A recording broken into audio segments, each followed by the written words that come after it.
Salam saudaraku, selamat pagi. Semoga kita semua dalam keadaan sehat dan penuh sukacita dalam Tuhan.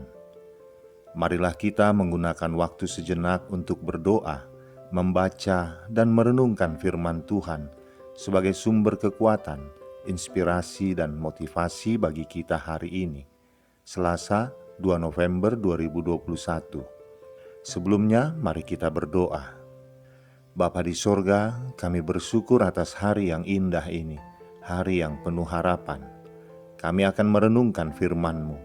Kiranya Roh Kudus menerangi hati dan pikiran kami, agar kami sungguh memahami firman-Mu. Dalam nama Tuhan Yesus Kristus kami berdoa. Amin. Firman Tuhan yang menyapa kita di pagi ini, Matius 5 ayat 4. Berbahagialah orang yang berduka cita, karena mereka akan dihibur. Demikian firman Tuhan.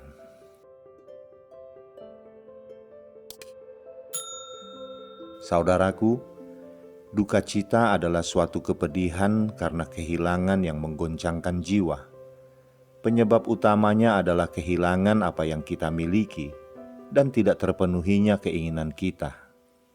Contohnya, kematian seseorang yang kita kasihi, kehilangan pekerjaan, putus cinta, kegagalan bisnis, kebangkrutan akibat kesalahan perhitungan, bahkan kematian binatang peliharaan pun bisa mendatangkan duka cita yang mendalam.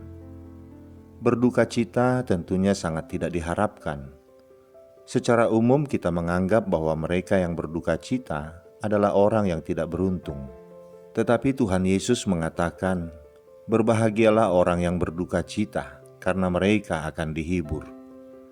Apa maksudnya sehingga Tuhan Yesus mengatakan berbahagialah orang yang berduka cita? Apakah setiap orang yang berduka cita pasti mendapat penghiburan?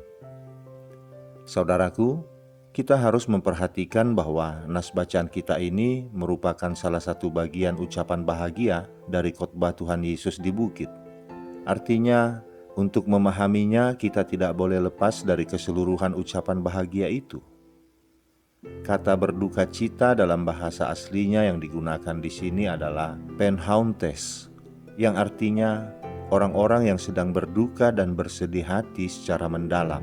Ada suasana berkabung dan perihnya batin yang sangat besar di dalamnya, karena ketidakberdayaan menghadapi keadaan yang terjadi, seperti perlakuan tidak adil dan ketidakbenaran.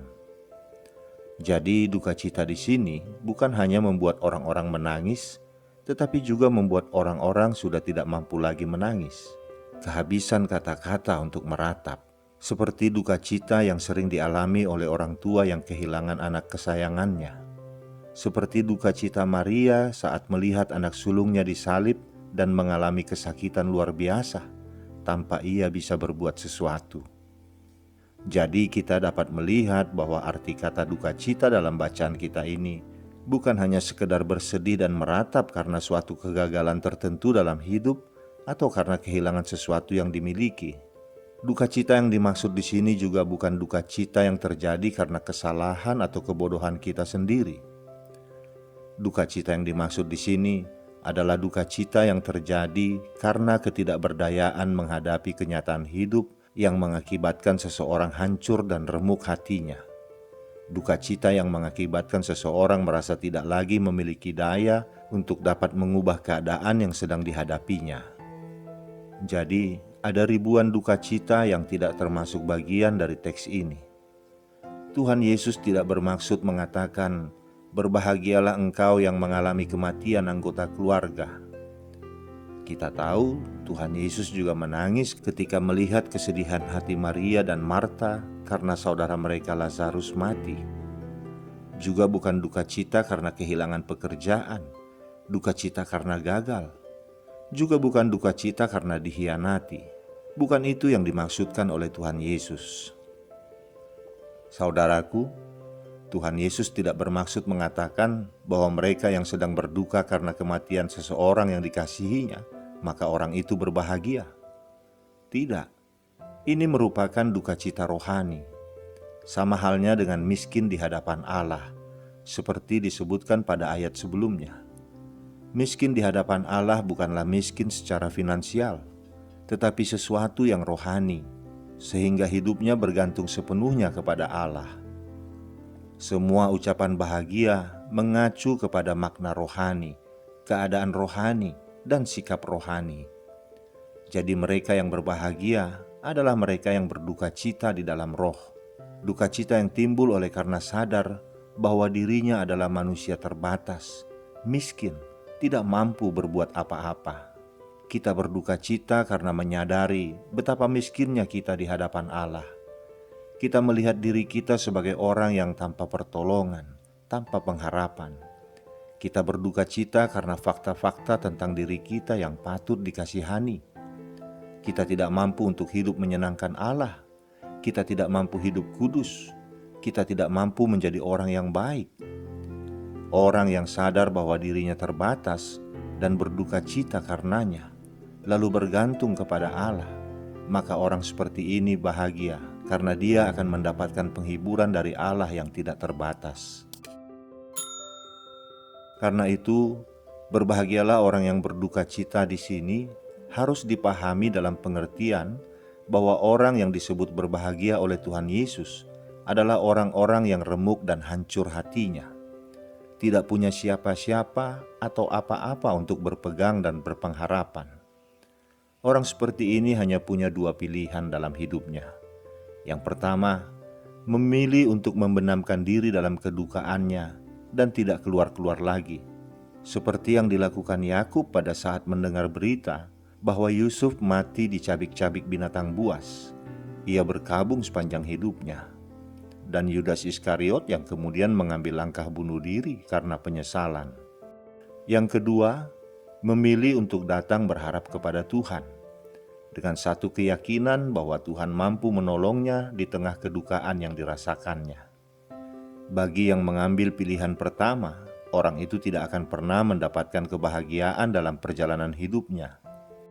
Sedangkan bagi yang mengambil pilihan kedua, orang itulah yang disebut oleh Tuhan Yesus sebagai orang yang berbahagia, karena Allah akan memberikan penghiburan kepadanya dengan sukacita ilahi yang sejati, bukan dengan sukacita dunia yang mudah sirna dan mengecewakan. Saudaraku, memiliki sikap hati yang berduka karena ketidakmampuan kita sangat penting, karena kesedihan ini membuat kita datang kepada Allah. Kita akan bahagia karena mendapatkan pertolongan dari Allah.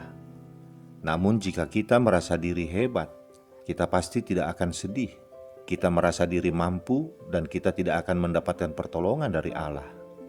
Kunci untuk mendapatkan pertolongan Allah adalah menyadari ketidakmampuan diri kita. Dan ini berlaku dalam segala bidang. Jadi saudaraku, tidak semua orang yang berduka cita otomatis disebut dengan orang yang berbahagia.